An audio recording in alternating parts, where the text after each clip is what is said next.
Great. Ladies and gentlemen, please remember to rate all of our sessions, including the sessions in the morning. Remember the panel that we had with Nick and Becky and Beryl. Would love to hear that. And of course, Professor Bola Muller's talk, if you could rate that on the platform, and as well as the talk that we've just heard now. That then gets us ready for our panel discussion, which is going to be looking at what does it mean to secure a better future through agri-initiatives. I'm going to invite Kone back onto stage, so let's give her a round of applause. And thank you, Kone, as you come up. Joining Kone is Beauty Mokgwamme. Beauty is from the Mohair Empowerment Trust. Where is Beauty coming up? There she is. Let's give Beauty a round of applause. Do you want me here or there? Yeah, you can have that seat. And Beauty will tell us a little bit more about the Empowerment Trust. Johnson Mandlendoda is with us as well from the Geluk farm. Johnson, I saw you earlier yesterday, I think. Let's give Johnson a round of applause as he comes up. There he is. And closing this panel is Andrew Boraine, who is an independent consultant and looks at systems change as a practitioner. Let's give Andrew a round of applause as well.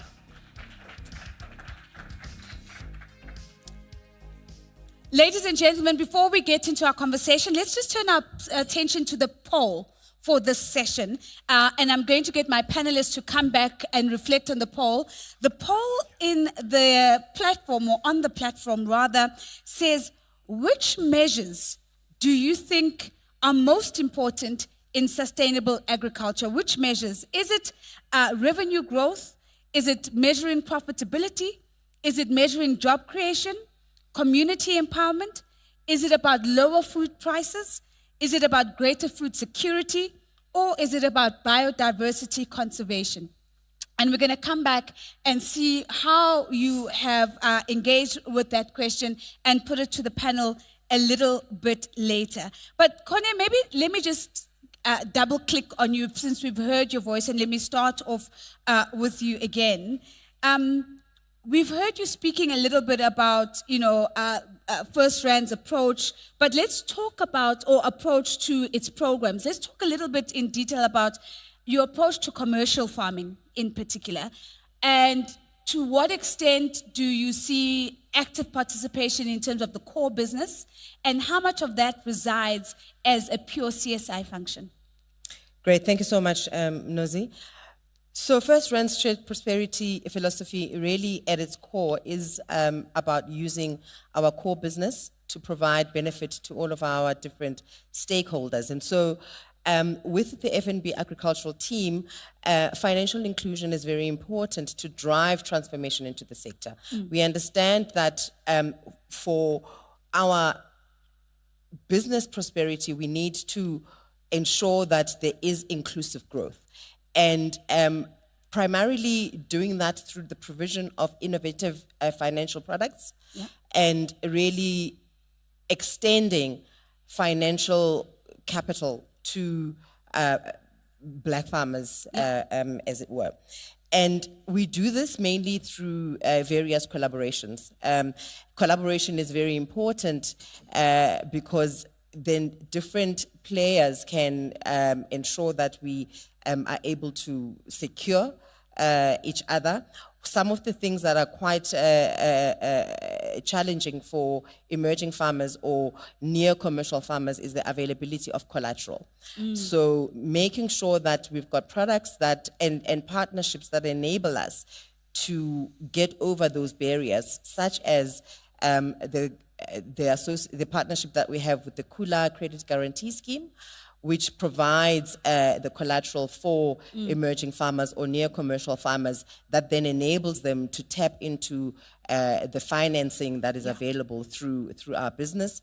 The other example that I can make is the partnership that FNB Agriculture has with the Citrus Growers Foundation in the Western Cape, where again it's extending affordable financing to ensure that there is more black commercial farmers that are able to participate. And then, of course, we use our foundations. And as I indicated earlier, the FirstRand Empowerment Foundation, our focus in supporting agricultural systems is to also drive and support the commercialization of black farmers. And we do this primarily through grant funding, but also partnering with relevant commodity associations, such as we have today, where we are highlighting the partnership that we have with the Mohair Empowerment Trust. But really, this is about ensuring that we support the increase of the number of commercialized black farmers, ensuring that we increase the number of people that have ownership of the land that they use, that have better agricultural practices so that they can be able to increase the scale of their operations, so that they can be able to access the markets that they require to operate at commercial scale. So I would imagine that one of the things that keeps you up at night is how to transition small-scale farmers to becoming near commercial or commercial farmers. What are the biggest challenges that you need to overcome as a team to really see that evolution coming across and then open up the full spectrum of opportunity? So for us, it's been important to identify the right partners. So when we were looking at the agricultural sector, one of the key considerations that we had was we wanted to identify, firstly, high-value crops or high-value commodities where,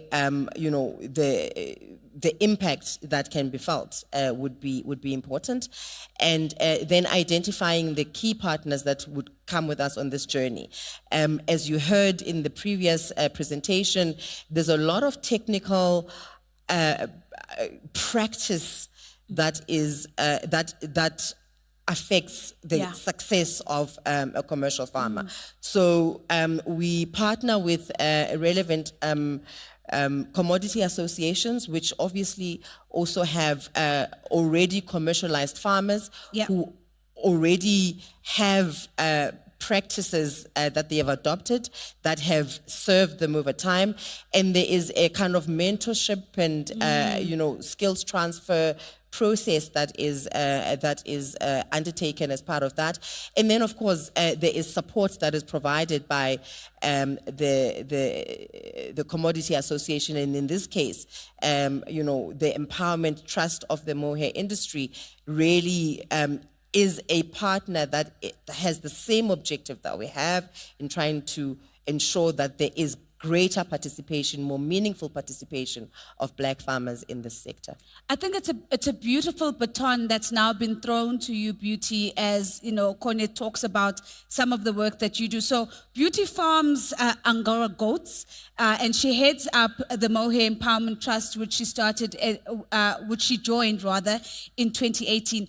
Maybe Beauty, let's just go back to the basics. What is the trust in essence? What do you do?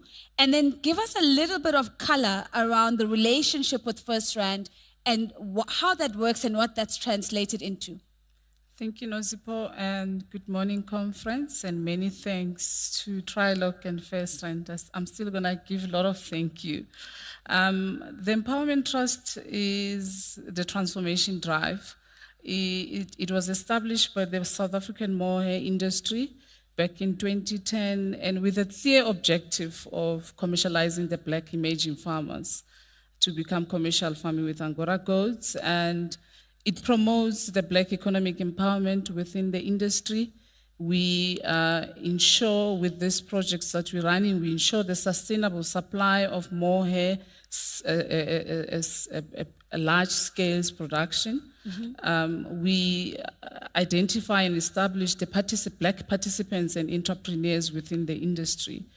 And how we do it, we provide Angora goats via the interest-free loan, VAT-free, in the terms of, in a 5-year period, and how the farmers are paying back, they need to look after the goats, and the goats will pay back the interest-free loan. Twice a year, as we share the goats, they're paying back the interest-free loan.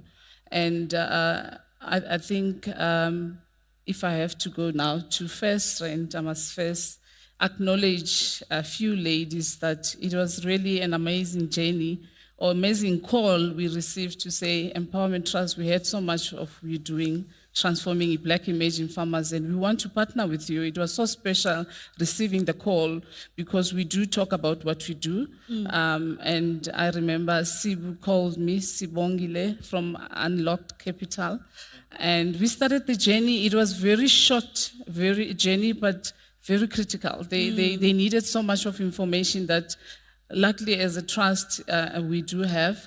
And Nonhlanhla, I see now she's wearing a red cap of APSA. She was part of the ladies. And Sis Rabia, I couldn't wait to meet her. She was very strict. But it all happened over the phone, over the calls, I think about 3-4 months. And I'm really emotional to tell, and I need to tell the story. And that started, I think, late 2020, beginning 2021. We heading to conclude this funding, and we started with a funding that we started with talking 5 million. And I remember when we got the last call, I couldn't attend the call because I was somewhere in Matatiela farm visits, and my boss or my manager phoned me and said, "Beauty, you need to sit down because I'm about to share unbelievable story. News." And that's where the journey started. Then we started with, if I can just quickly mention, it was a building capacity that we attended to, and increasing the implementation capacity, because I've been running the Empowerment Trust as Beauty. And we managed to employ the Mohair Empowerment Trust junior officer that is now assisting to empower more, and also to improve the genetics of what the goats we're buying for our own commercial, because we want to commercialize the farmers. We most of the time are limited by the space and the carrying capacity, so the numbers of goats we're buying, we make sure we're buying from our own commercial farmers and its genetics. But with FirstRand assistance, we then saw our farmers attending the genetic improvement ram sales, getting out of those auctions with about 5-6 quality best rams. Sure. And I don't know if I still have time to just mention, to say, that helped us to fast track what we're doing, because we're buying the rams at the end of 2020. Beginning of 2021, we start mating with these rams. The same year, we start kidding from these rams. Right. And we're sharing these goats twice a year. So we're already seeing the impact. It's been, I must say to Sis Kone, we're really grateful, and it's a meaningful impact that we have seen in the lives of our people that we are serving in this trust. With the capacity building this year, we started the training, attending to the responsible Mohair standard that is an international recognized standard for our farmers, and it helped. FirstRand helped us to even reach more to small scale farmers that are farming with Angora goats that do not qualify to the requirements of the Empowerment Trust for the commercialization, adding value into what they're farming with to improve the profit. So it's very, I'm hoping that I'm saying it clear, because it's so emotional and meaningful to all of us. Thank you, Beauty, and thank you for just the comprehensiveness of your response, because it really gives us an insight into the journey that's been walked. It gives us an insight into the support and the partnership that you've seen.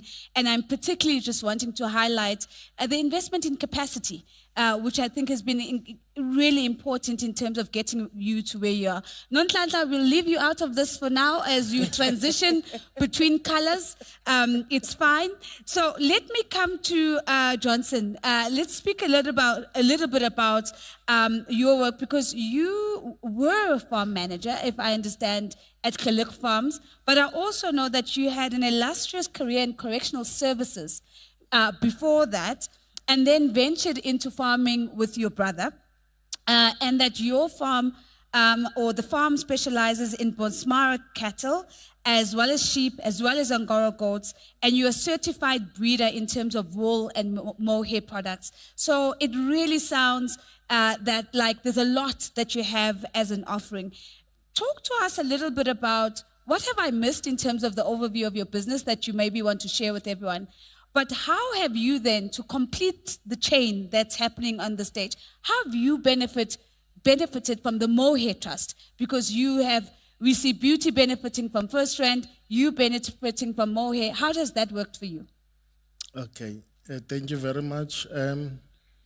Yes, we are farming in Khelek Farm. We are brothers, we are two. If I can go back a little bit, yes, we were in the departments, he was in another department, and then we decided to say we need to make a change. Then we had to resign and we think of going to the land. Yes, our father was a farmer in those years back, but we ventured into government and then we decided to go back to the land because we understand what land is our source. We are farming at Khelek in the Middleburg Eastern Cape. The farm is 7,400 hectares. Yes, we are producers of mohair and wool. We are Bonsmara breeders, and we are farming with Merino and Doni, and we are, yes, of course, Angora breeders now. We are also a little bit in the gaming. We are game farm also. We have different species in the game. We are hunting currently. We are also having hunters even from Johannesburg. They are going and hunt with us. It's a nice journey when when we started this, I'm sure it's better than correctional services, right? much better, much better. But you know, these things, they are sometimes link a little bit. You know, when I was in the correctional, we were saying it is a department, we call it a dumping site department, because where everyone has been lost hope, no hope in home, society, and then the law will decide to say we must take him. And then we were having this mandate of taking him back to the community. Yeah. So I was also playing those roles of social integration, development and care, aftercare. So leaving that, it was not so good also because you'll hear people saying, if there is someone has committed crime and say he must go and rot in prison. Remember, a prison is another community. Yes. That's why crime will never end now if we don't have some strategies to stop crime before they go to prison. Coming back to the farming. I can see you have love for both. Yeah, it's very, very lento. It's a journey that is very interesting, ma'am. It was a bit of a challenge. I was listening here, being a black farmer, it will never be easy because you are coming to a stage where other farmers are already so successful. Yes. You must start with a small scale of anything. You know how I meet with CISP? You cannot start with one commodity because that's why you'll hear emerging. Ultimately, you are going to die. Emerging. You'll die emerging. You'll die emerging.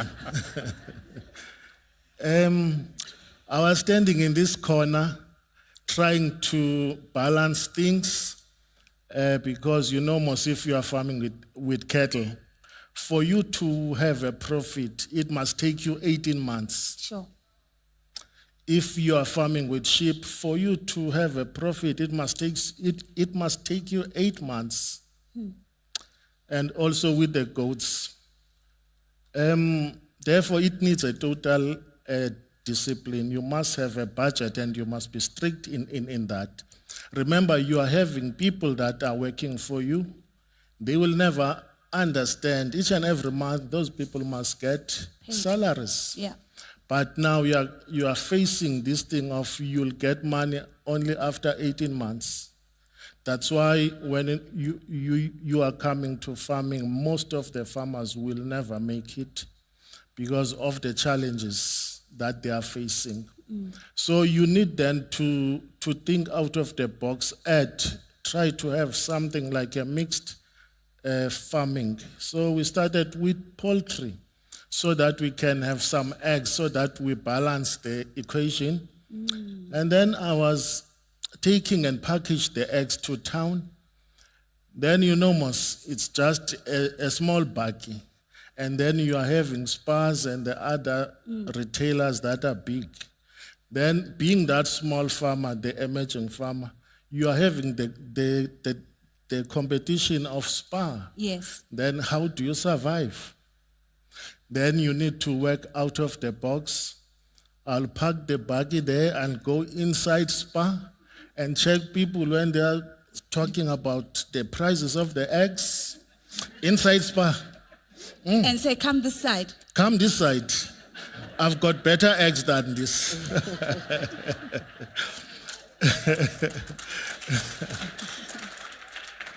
Then that's how I met Sis-B. Sis-B was standing there and they were arguing about the prices. I said, come to me. I've got better eggs.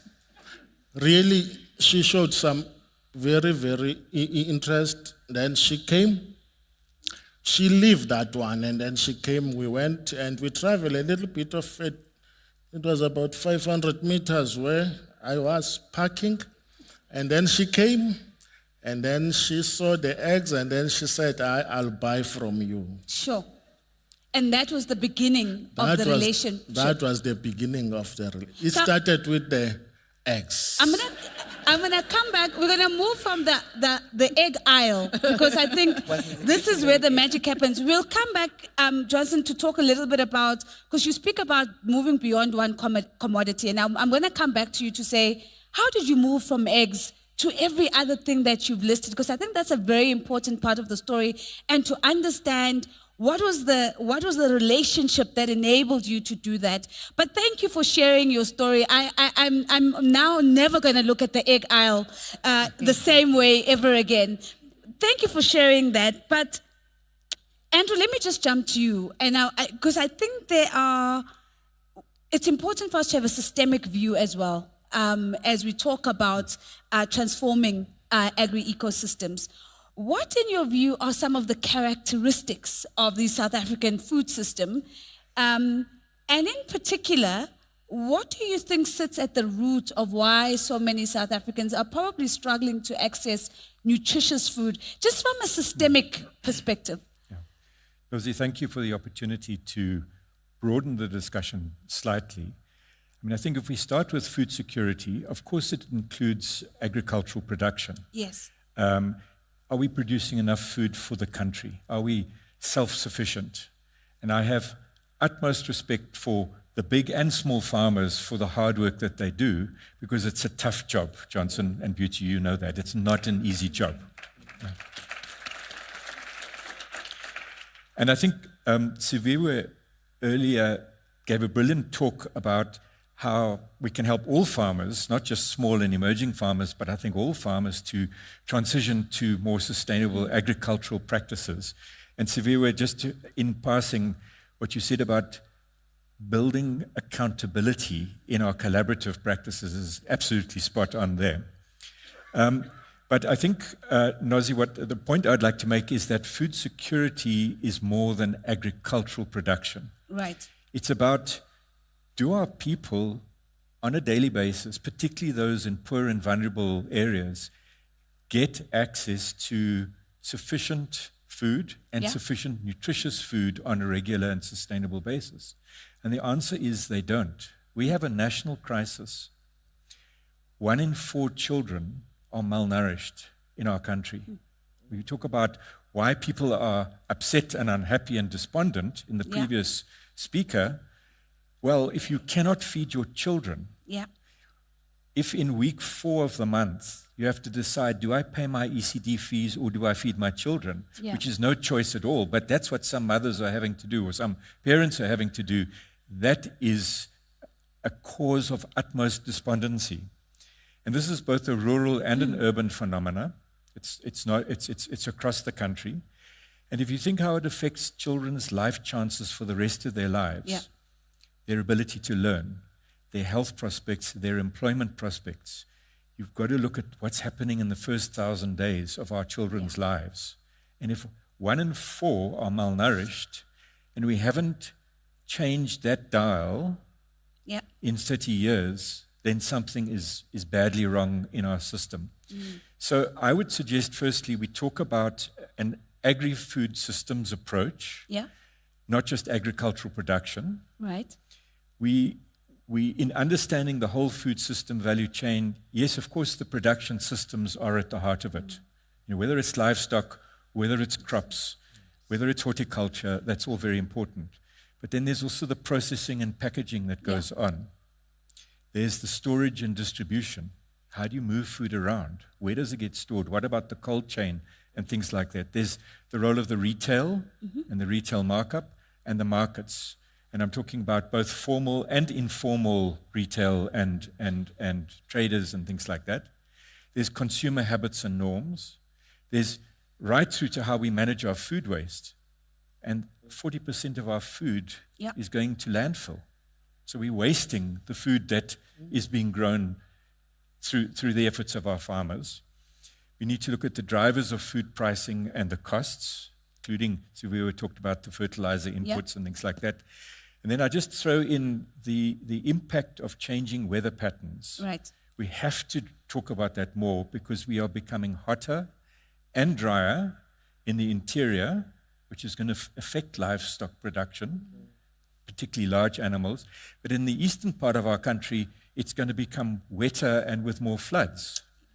And it's all going to affect the soil in one way or the other. So if I could just say there's 4 factors that we've got to look out for. Sure. One is obviously, and we all know this, but it's affordability. It's economic access. If you don't have an income in your household, if you're not getting enough money in, you cannot buy food. That's your first problem. Secondly, it's availability. It's physical access. Yeah. Whether it's in a rural village that is far from the town center where you've got to go in and buy food, and the transport costs are quite high now. The roads have deteriorated, so the taxis charge more to get to the village. Or it's about urban locations, far-flung townships on the periphery of the urban. That affects your physical access to food, the availability of food to be near you. Then thirdly, we have to look at food promotion and advertising and informality. And the private sector has a much bigger responsibility here. Unfortunately, we are pumping out masses of junk food, which is affordable. So kids, when they are being fed, they're getting food, but it's not the right type of food. Yeah. And they get to school and they are bouncing off the walls because of all the additives, and they cannot learn. So there's a vicious cycle. And then fourthly, food quality and safety. And unfortunately, that's where energy poverty and load shedding has badly affected people's ability to store food. Yeah. So you can't keep it for the month or for the week. And that has also affected people's access to nutritious food very negatively. So, Andrew, what stands out for me is the interconnections between all of our development outcomes as you talk about this, as you talk about malnutrition and how that links to the conversation on education and how that links to health outcomes. We know that partnerships and collaboration are going to be critical to solving the biggest socio-economic challenges in the country. But if you could give us guidance into what are the 1 or 2 things that would allow collaborations in the food sector, in the agricultural system more broadly, to be more sustainable. What do we do in partnership, in collaboration, to ensure that we are producing more sustainable food systems? Well, that's a difficult question. So we're dealing with a complex system, the food system, which is related to other systems, your transport system, your urban systems, your water system, your energy system, your climate system. So you can get a little bit overwhelmed because everything seems to be connected. Where do you intervene? And I think what we need to work on is a much better governance framework for our food system. Unfortunately, we have quite a weak one in this country. I mean, there's no minister of food, okay? there's a minister of water. So if we Yeah. want to deal with the water crisis that is looming, we know where to go. There's a minister of energy. Well, there's 3 of them. So we know where to go for energy. Okay. But who coordinates the food system? Or is it just left up to the market? And people must just take their chances with whether they can afford food or not. So I do think we need a much stronger national food policy. We need consensus on where to intervene. And unfortunately, the different parts of our political economy apply different lenses. Yeah. So the production sector says just grow more food and bring more emerging farmers into that system. And of course we must do that, but that's not enough. The social sector will say, let's do more food parcels or food grants. And of course we must do that, but that on its own is not enough. The nutritionists say, educate people in the clinics. And of course we must do that, but that's not going to solve the whole problem, et cetera, et cetera, et cetera. So we need all those disparate lenses to come together into a common system. And that's a governance question. We need a multi-layered approach. So Yeah. we need national, provincial, and local government to work much more closely on developing stronger food systems. We need a multi-sector approach. So we've got to deal with how food links to the different sectors: energy, water, land, seeds, transport, and things like that. And then we need a multi-actor approach. Government, as many speakers have said here, on its own is not going to solve this. We need business to do things differently, and we need the community at the heart and center of this process. So I've got a lot of questions that have come through on the app, but I just want to get Kone's reaction to what you've just heard Andrew say. Multi-layer, multi-sector, multi-actor, and that's the only way you begin to shift at a systemic level. How does that posture and philosophy land for you, Kone, and what does it look like as FirstRand also thinks about the entire ecosystem and not just farmers? So, I mean, FirstRand, as a large systemic player, I think those are all things that resonate with us. But the one point that I wanted to pick up from Andrew is, he's talking a lot about how do we mitigate poverty at a core level. The availability of food is a very basic need that we need to ensure. And agriculture as a sector, I think, is one that ensures that we've got our own production, that we are able to increase and improve employment and economic activity.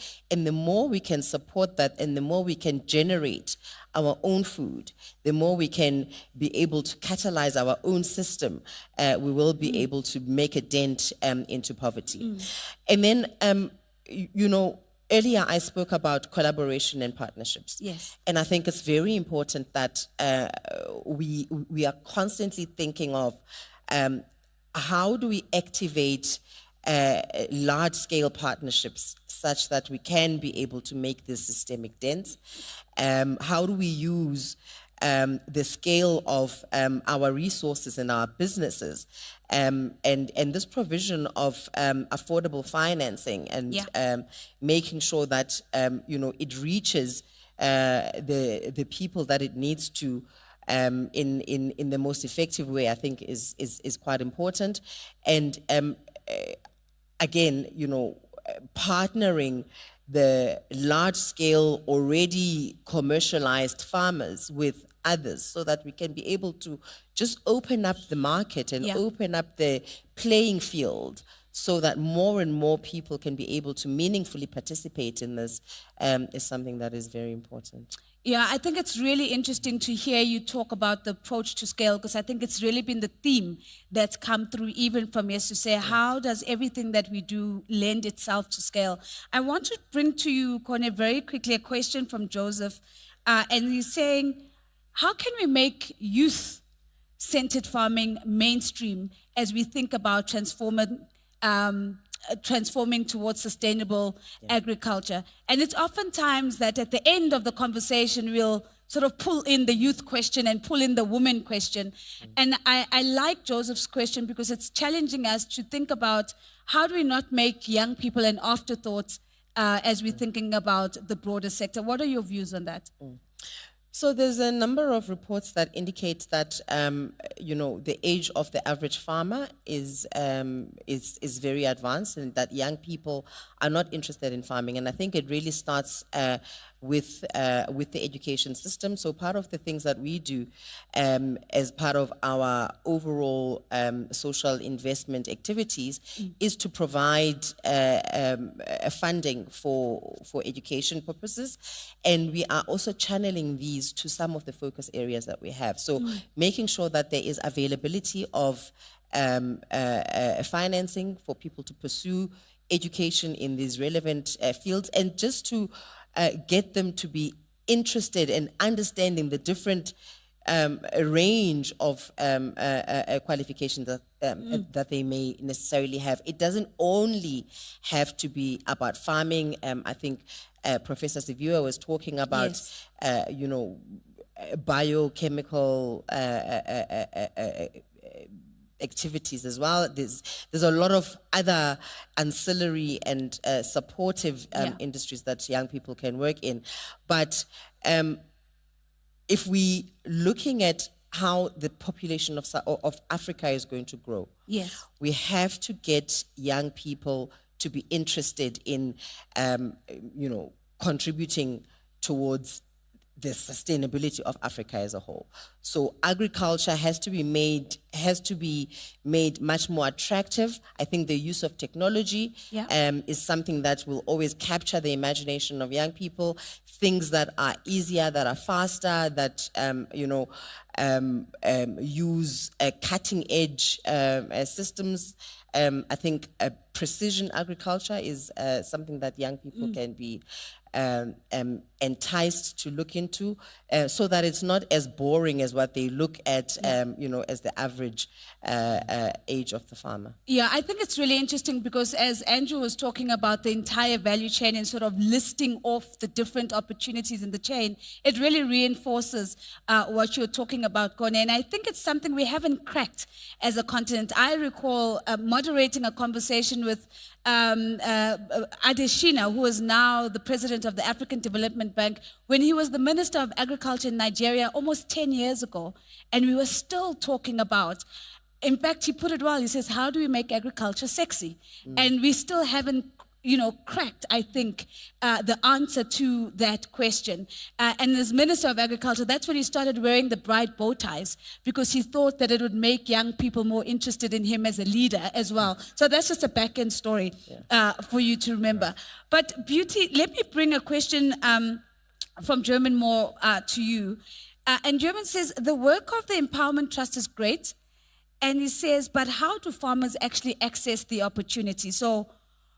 And he says, because we know that in most rural parts of the country, people in households will farm goats, but they don't have the monetary value that allows them to go and, tap into Angora goats and all the other opportunities that you have. So how do you find these farmers? How do you identify them?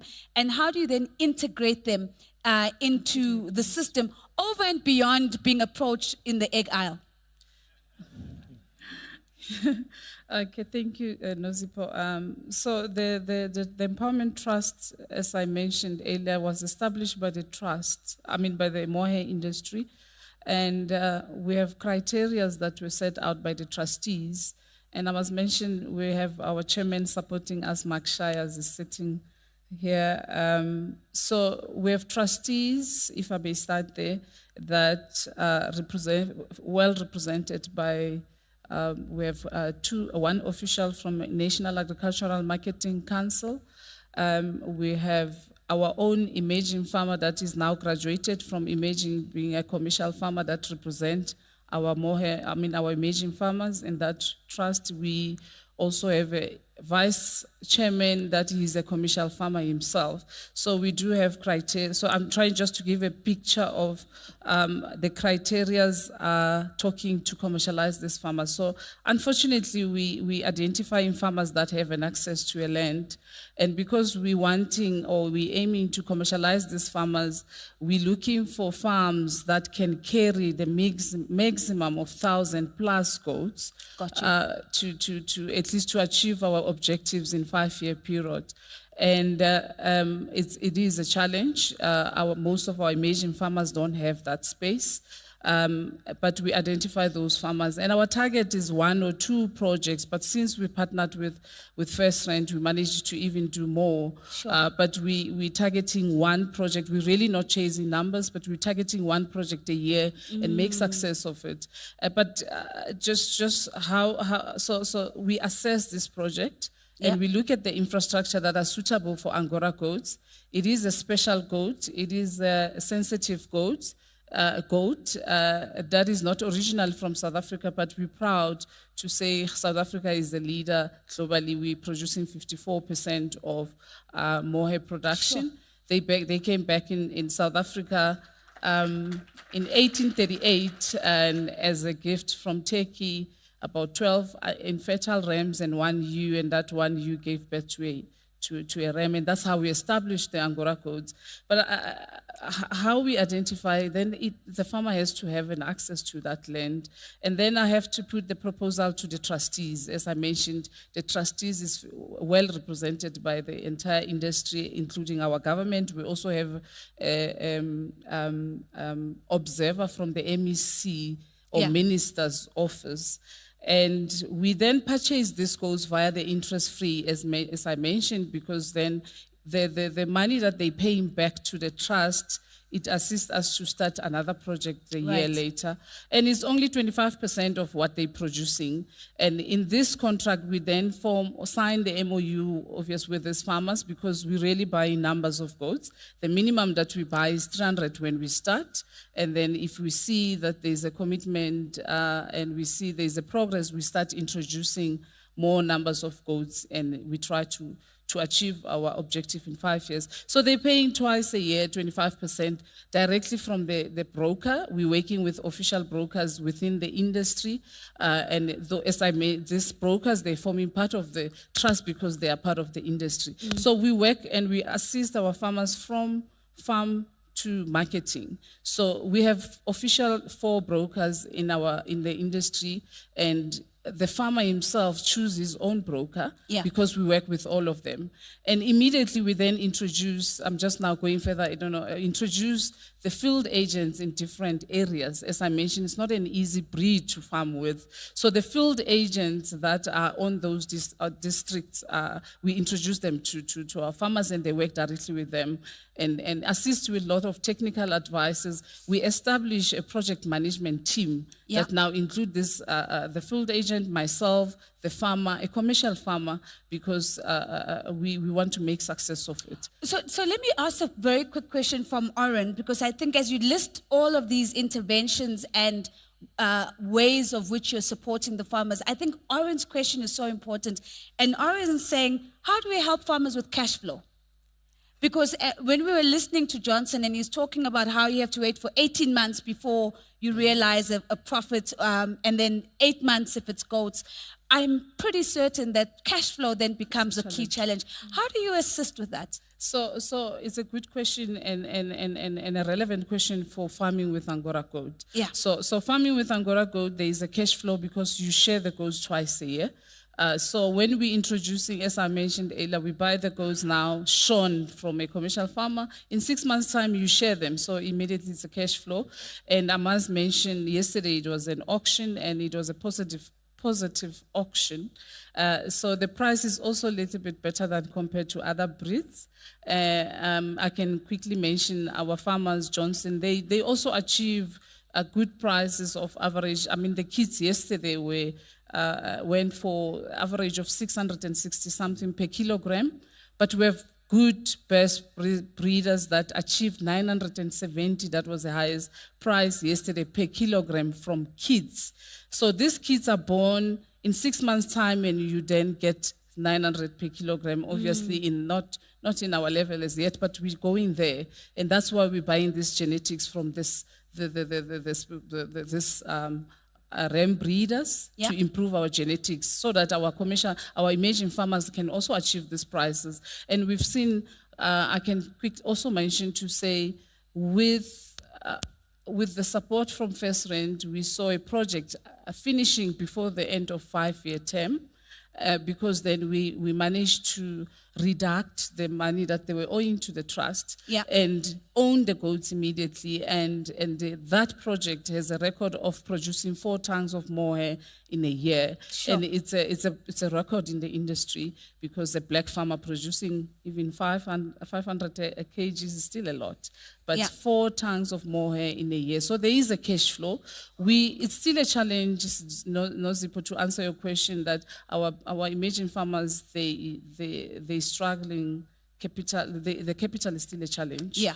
And also a land and the space where they are. It's a challenge. That's why we're making sure we buy good quality goats, and we are supporting them from day one until we're farming with them, because we own the goats. The goats belongs to the trust until they finish paying them. But we don't make them feel it's a trust goats, but we make them accountable, we make them responsible and bankable, and we do talk about what we do, and I think we assist in that way.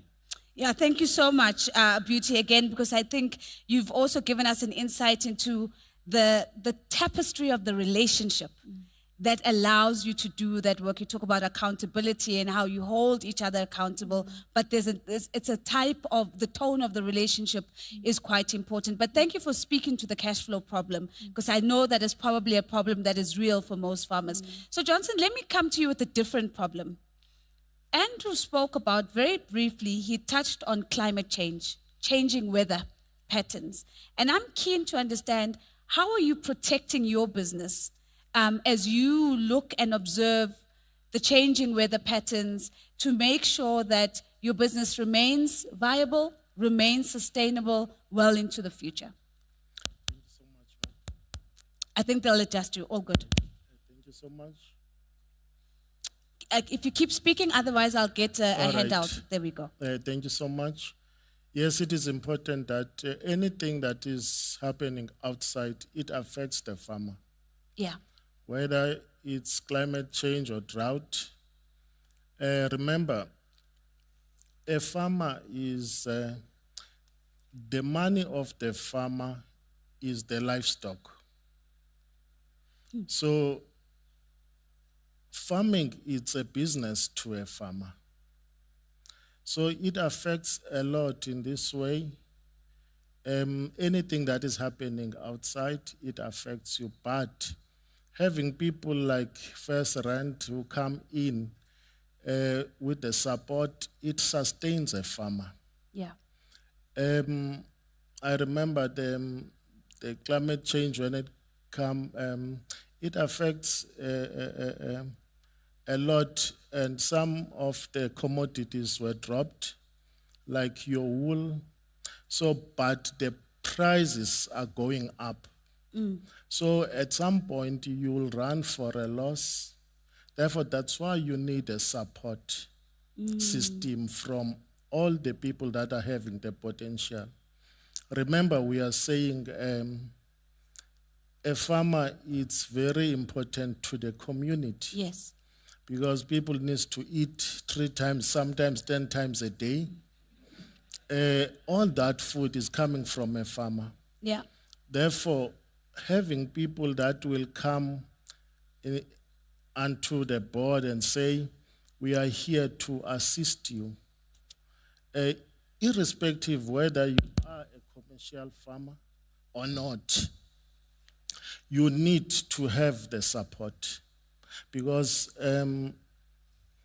looking at the nature, especially in the times of drought, seeing that everything is becoming brown and your money is deteriorating every day, because when you see a sheep busy dying because of the drought, you will know that you are losing money. Yeah.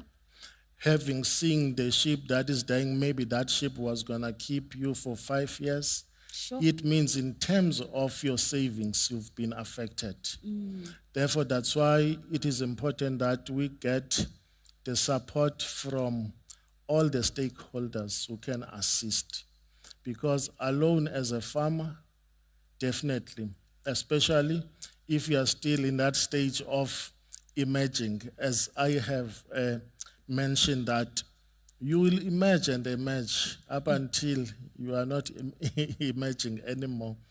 That's why we are grateful really to have people like Mohair Trust. Yeah. They say we need more hair, then we'll give you more goats. Then at least there can be a breather. That's why we are grateful also to have people like FirstRand who are saying we can see your challenge. Because the problem here is this: we are sitting with people that are having the potential, but they cannot see the problem. Right. We are sitting here, maybe you will hear my story, but after this, you'll forget about me. So it's important that we sustain it. So I think if we can get the support, we can be able to overcome the climate change and other stuff that can affect your business. Thank you. Johnson, thank you very much. And I think it's such an authentic reflection of the impact of climate change on your business. Andrew, we've got 2 minutes on the clock, and I'd love to do 2 quick things with you, hopefully in about 1.5 minutes, because I want to do something else in the last 30 seconds.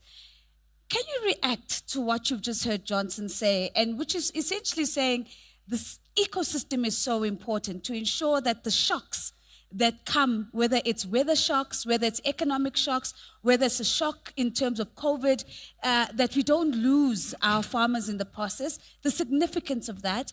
And then in the chat, there's been a lot of reaction to the comment around wastage. And can you just give us a comment on how do we turn that around and ensure that 40% of our food is not landing in landfills? Sure. Let me take that last point first. And I mean, I'm not a waste expert, but I think there's no reason why we can't be diverting the waste that comes out of our restaurants and our shops and even our households away from landfill and into producing compost. Right. And there are towns and cities and municipalities in other parts of the world that actually intervene as a kind of compost generator through the food waste rather than just being the manager of the landfill. It's a whole system in itself, but it can be done, and I think we need to stop wasting and start doing that. And there are some very important initiatives in this country that's already doing that. Can I answer your first question? Yes. By referring to the conference theme that we have here, if you don't mind. Connect, collaborate, and change. It's the 3 C's. It's quite similar to a slogan that we used back in 2020 when we put together the Western Cape Food Forum in response to the COVID food crisis in poor and vulnerable communities, which was connect, communicate, and collaborate. I don't know whether Trialogue pinched it from that or we did, but anyway, it doesn't matter because we're all in this together. But change also includes not just changing the system, but changing how we do things. Yeah. And I just want to pick out, we've got 2 environments in this country. There's the top-down authorizing environment, Right. and there's the bottom-up mobilizing environment. Many people in this audience are in the bottom-up mobilizing environment or fund projects and people and institutions and organizations in the bottom-up mobilizing environment. And if we talk about change, both those environments are necessary. They both need each other, but they both have strengths and weaknesses, and we've got to recognize that and change the way in which those environments operate within themselves and relate to each other. So the top-down authorizing environment, we know, it's riddled with silos between government departments. They need more transversal work. It's riddled with hierarchies. Yeah. People love status. People love saying the minister or the CEO or the DG, and we've got to abolish rank and status and just talk as ordinary human beings with each other. They are paralyzed by regulatory compliance, and they create a very disabling environment for people outside of the authorizing environment. But the point I'd like to make is that we've also got to look at what we do in the bottom-up mobilizing environment. We can get very competitive amongst business, amongst NGOs, amongst funders and donors. We're not looking left and right and saying, how do we connect and collaborate? Because we're just carrying on in the same old silos as well. So I think we've got to look inwards in order to change the system as a whole. Sure, I think that's really powerful, and I think it definitely deserves a round of applause. The change starts from within, from what I'm hearing you say. So I want to just bring up the poll result, please, team. Just remind ourselves what the poll was. Which measures do you think are the most important in sustainable agriculture? And I just want to maybe kind of bring your eyes to this, if you can see it from there.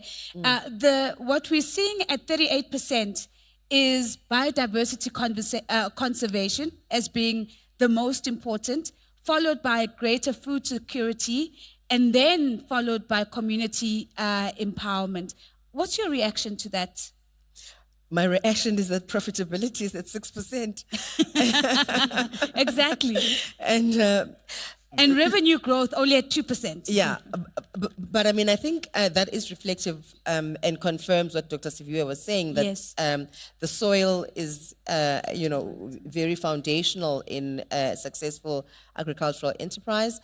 So that biodiversity, very important. But I certainly would have expected profitability to be a little bit more higher there because, through scale, that's what we are also trying to do. Through commercialization, that's what we're trying to do, to say, how do people become more profitable, operate more meaningful enterprises in this sector? All right, the clock is flashing.